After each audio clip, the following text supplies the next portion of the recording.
Assalomu alaykum qarindoshlar, qanday ahvolinglar? Men Amerikadan doktor Mehmet deyman. Ko'pinchimizning xabar olgandagidek, bugun Angliyaninki bosh ministrniki kasal ahvoli ig'irlashib, jiddiy bo'limga, ya'ni ICU yoki intensive care unitga yutkilabdi. Men shu munosabat bilan ba'zi mushu vaboga oid ba'zi uchurlarni sizlar bilan o'rtoqlashmoqchi.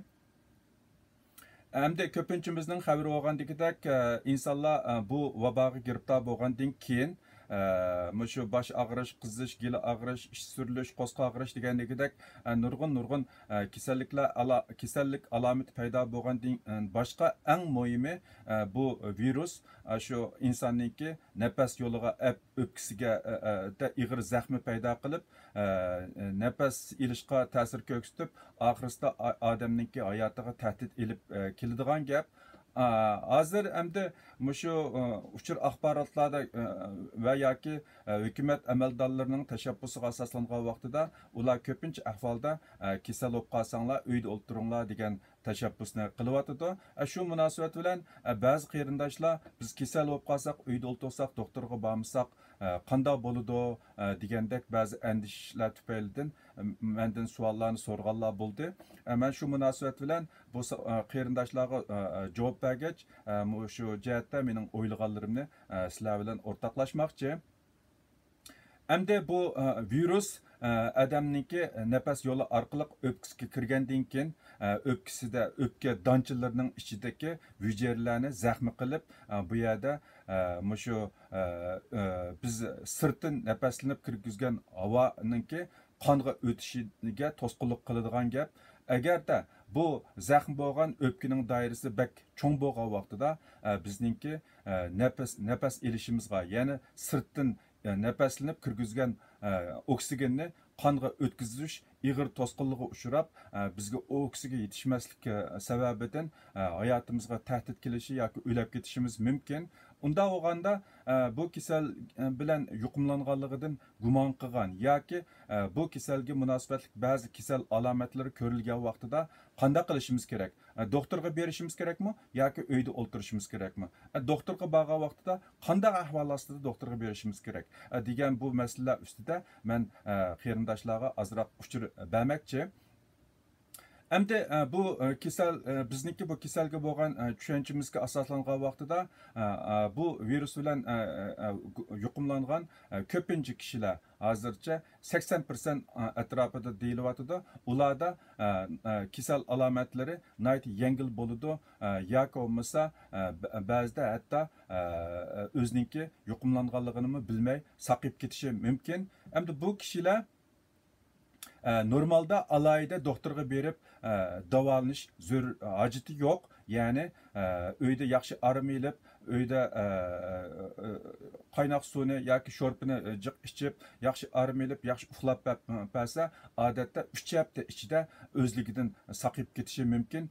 Ba'zi salomatligi alayda yaxshi yoshlarda hatto kasal alomati ko'rilmay, lekin saqib ketishi mumkin. Lekin hozirgi mushu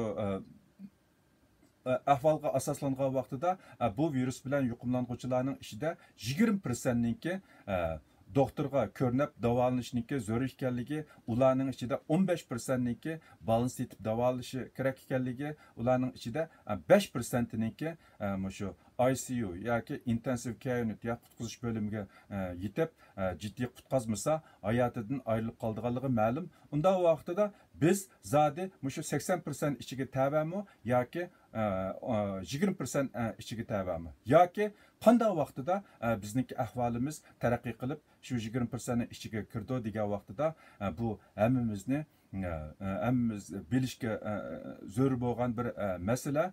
Albatta hech kim shu men saqib ketaman deb uyda o'tirib doktorxonaga bormay o'ziniki hayotidan ayrilishni xohlamaydi.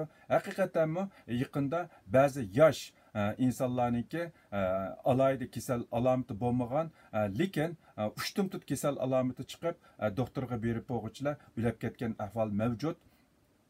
Endi hech kim o'ziniki mushu holga tushib qilishni xohlamaydi. Undaqda biz qandaq ahvol ostida doktorxonaga boramiz degan vaqtida albatta bizda qizish, gelimiz og'rish, ichimiz surish yoki ko'nglimiz elishish, ko'zimiz qiyish, beshimiz og'rish degandek nurg'un kasal alomatlari bor.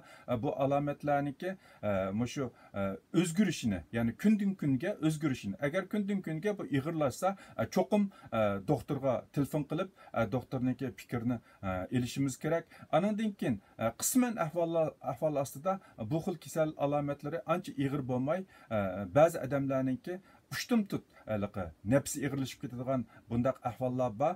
Buningga ko'ra men sizlarga oddiy bir usulni tavsiya qilaman. Biz odatda doktorxonalarda shu kasallarniki barmoq orqali kasalniki insonlarniki qondagi oksigen miqdorini o'lchaymiz. Buni biz puls oksimetr deb ataymiz.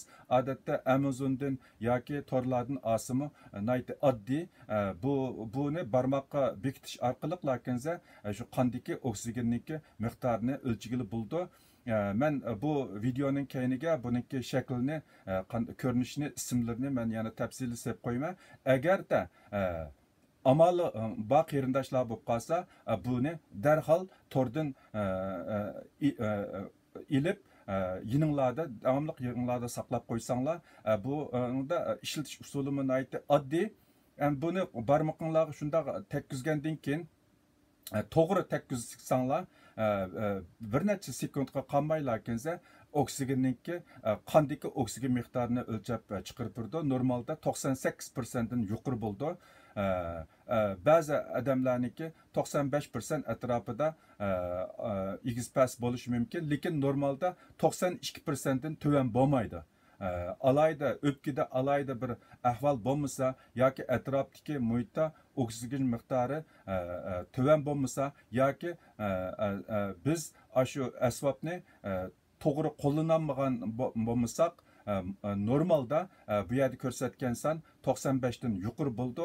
Agar bu son 92% dan tuvallab ketsa yoki bo'lmasa bu davomli shunday bo'lsa, u vaqtida o'pkingizda shu oksigenni qabul qilish ma'lum darajada zaxmiga uchirgan bo'lishi mumkin deb qarashga bo'ldi. Albatta bu mutlaq emas, lekin bu o'zingizningki o'pkisiningki sog'lom yo sog'lom emasligini o'lchaydigan eng oddiy bir usul. Shunga qarindoshlarga mashinasini setib olib uyda saqlab qo'yishni, anandan keyin zarur bo'lgan vaqtida qo'liga barmoqiga qistirib qondagi oksigen miqdorini o'lchab turishini tavsiya qilaman. Bu orqali o'pkiniki qanchalik zaxmlanganligini bevosita uqqili bo'lmasimi, biroq shu orqali o'pkiniki roliniki zaxmiga uchirmaganligini, ya'ni biz nafaslanib kirgan oksigenni o'pka qonga o'tkazolmaydiganligini bilalaymiz. Qaytilab desem, bu normalda 95-98% dan yuqori bo'ldi. 92% dan tuvan bo'lsa, bulapmı bek 90% dan tuvallab ketsa, cho'qim alayda diqqat qilish kerak. Bu oksigen hamda